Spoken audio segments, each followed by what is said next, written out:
जय श्री गणेश। नमस्कार। मैं आचार्य संजय द्विवेदी। मेरे समस्त प्रबुद्ध दर्शकों का मेरे चैनल पर हार्दिक स्वागत है। प्रिय दर्शकों, आज मैं दैत्य गुरु शुक्राचार्य के राशि परिवर्तन प्रभाव को लेकर आपके सम्मुख उपस्थित हूं। दैत्य गुरु 7 नवंबर को अपनी राशि का परिवर्तन करके देवताओं के गुरु बृहस्पति के मूल त्रिकोण राशि धनु राशि में प्रवेश कर चुके हैं। अब इस प्रकार से दो गुरुओं का आपसी संबंध बन चुका है तथा इन दोनों गुरुओं के महासंयोजन से एक महाप्रबल परिवर्तन राजयोग का निर्माण भी हो चुका है। परिवर्तन राजयोग एक ऐसा राजयोग है जो दो ग्रहों के बीच जब बनता है तो दोनों ग्रहों के जो सकारात्मक प्रभाव हैं वो प्राप्त होने लगते हैं तथा इन दोनों ग्रहों के जो कारक भाव हैं उनमें वृद्धि हो जाती है, जिसका संपूर्ण प्रभाव समस्त राशि के जातकों को प्राप्त होने लगता है। अब क्योंकि दोनों अत्यंत शुभ ग्रह हैं, सौम्य ग्रह हैं, सर्वाधिक शुभ प्रभाव देते हैं। देवगुरु बृहस्पति जो शिक्षा ज्ञान आपको योग्य बनाने वाले हैं, इसी प्रकार से समस्त मांगलिक कार्यों को कराने वाले गुरुदेव बृहस्पति हैं। इसी प्रकार से जीवन के समस्त सुखों को प्रदान करने वाले, इस भौतिक जगत में समस्त सुख संपदा का अर्जन कराने वाले दैत्य गुरु शुक्राचार्य। जब इन दोनों गुरुओं का संबंध बन रहा है तो निश्चित रूप से ये कुछ विशेष यहां पर होने वाला है। इस विशेष परिवर्तन से एक बड़ा लाभ आपको प्राप्त होने वाला है, परंतु ये अलग अलग राशियों के लिए अलग अलग भाव में बनकर अलग अलग प्रभाव प्रदान करने वाला होगा। आज मैं मीन राशि के लिए, जो गुरुदेव बृहस्पति की राशि है, शुक्राचार्य के इस राशि परिवर्तन का किस प्रकार का प्रभाव प्राप्त होगा, किन भावों में वृद्धि होगी, इस समय में आप कितना लाभ ले पाएंगे, अथवा इस समय में यदि कहीं पर कोई समस्या है तो उसका क्या निराकरण है, संपूर्ण विश्लेषण मैं पूर्ण तर्क के साथ करने जा रहा हूं। प्रिय दर्शकों, इस राशिफल को आप अपने चंद्र राशि के आधार पर देखें, अर्थात आपकी जन्म कुंडली में यदि 12 नंबर में चंद्रमा है तो आपकी मीन राशि। मीन राशि के स्वामी गुरुदेव बृहस्पति का गोचर वर्तमान समय में शुक्राचार्य की राशि में चल रहा है, जो कि तृतीय भाव है। शुक्राचार्य का गोचर मीन राशि के लिए 10वें भाव में प्रारंभ हो चुका है। तो पराक्रम के भाव में गुरुदेव बृहस्पति हैं तथा कर्म के भाव में शुक्राचार्य का गोचर चल रहा है। ये एक महासंयोजन है जहां पर परिवर्तन राजयोग भी है तथा दो विशेष भावों का आपसी संबंध भी बन रहा है। यहां पर आपकी लग्न को प्रबलता प्राप्त होगी। लग्न बलवान है तो गोचर का प्रभाव अत्यंत सकारात्मक हो जाता है। इसी प्रकार से यहां पर दोनों गुरुओं का जो महासंयोजन है उसके कारण आपका परिश्रम बहुत अच्छा रहने वाला है। परिश्रम का संपूर्ण लाभ भी आपको प्राप्त होगा। विशेष रूप से यहां पर जो सर्वाधिक आपको लाभ मिलने वाला वो आपके कार्यक्षेत्र में, कार्यक्षेत्र की निरंतरता आपको प्राप्त होगी, कार्यक्षेत्र में विस्तार होगा, कार्यक्षेत्र का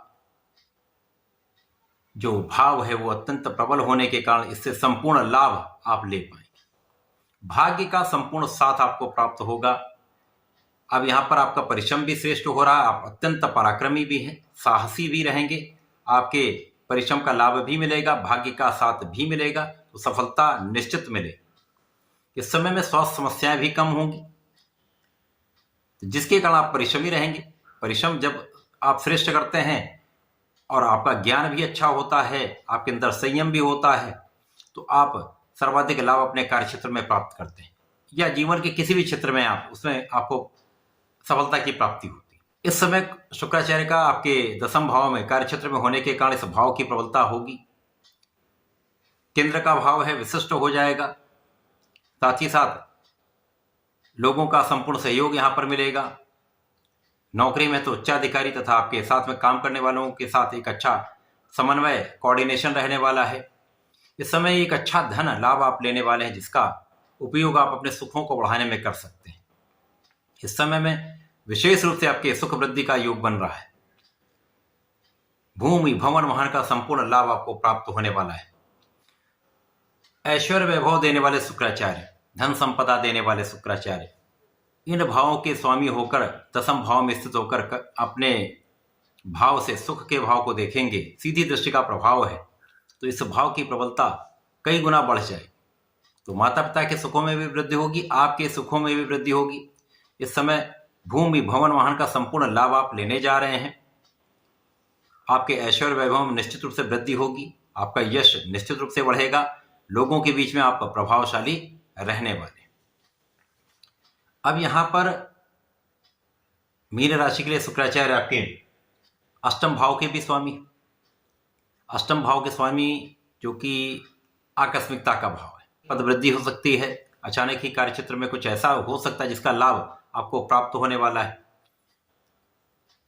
इस समय में आपके आध्यात्मिक क्षेत्र में वृद्धि हो जाएगी, आपके रिसर्च वर्क में वृद्धि हो जाएगी। जब आप किसी भी कार्य को करते हैं वहां पर आप कई बार आप आकलन कर लेते हैं, एनालिसिस कर लेते हैं, तो आपको अपने कार्य में सरलता हो जाती है। आपके जो माइनस पॉइंट है उसमें कमी हो जाती है, अर्थात यहाँ पर जो कमियां हैं वो दूर होने लगती हैं, लाभ का बढ़ना तय हो जाता है। त्रुटियां कम से कम रहती हैं। जब आप चीज़ों का आकलन कर लेते हैं, उसके बारे में पूरा रिसर्च कर लेते हैं, तो समस्याएं कम होती हैं। तो आप अपने कार्यक्षेत्र में, अपने व्यापारिक क्षेत्र में, अपने प्रोफेशन में पूर्ण रूप से ऐसा ही करने वाले। आप सजग रहेंगे, सावधान रहेंगे, सोच विचार कर निर्णय लेंगे, तो निश्चित रूप से ये यहाँ पर जो समस्याएं हैं वो भी दूर होंगी। जो अभी तक कार्यक्षेत्र में कहीं ना कहीं कुछ अवरोध आ रहे थे वो दूर हो जाएंगे तथा इस समय में जीवन साथी के साथ सामंजस्य अच्छा हो जाएगा। साझेदारी में विशेष लाभ का योग बन जाएगा। इस समय में जो लोग कार्यक्षेत्र के लिए प्रयास कर रहे हैं, व्यापार में जाना चाहते हैं, प्रोफेशन में जाना चाहते हैं, नौकरी के लिए प्रयासरत हैं, इस समय आप परिश्रम यदि सही दिशा में करते रहें तो लाभ निश्चित मिलेगा। तो ये समय आपके लिए अत्यंत अनुकूल हो रहा है। गुरु और दैत्य गुरु का आपसी संयोजन आपके लिए अत्यंत विशेष है। इस समय में आपको नियमित रूप से भगवान श्रीहरि की शरण में रहकर ओम नमो नारायणाय का कम से कम 1 माला का जप करना चाहिए। प्रत्येक शुक्रवार को भगवान भोलेनाथ पर जलार्चन करें, दूध का अर्पण करें, ओम नमः शिवाय का 1 माला का जप कर लें, श्रेष्ठ लाभ आपको प्राप्त होगा। 7.5 की जो समस्याएं चल रही वो भी दूर होंगी, जो बिना कारण व्यय हो रहा वो कम हो जाएगा। तो ऐसा करके इसका लाभ लें। धन्यवाद, नमस्कार।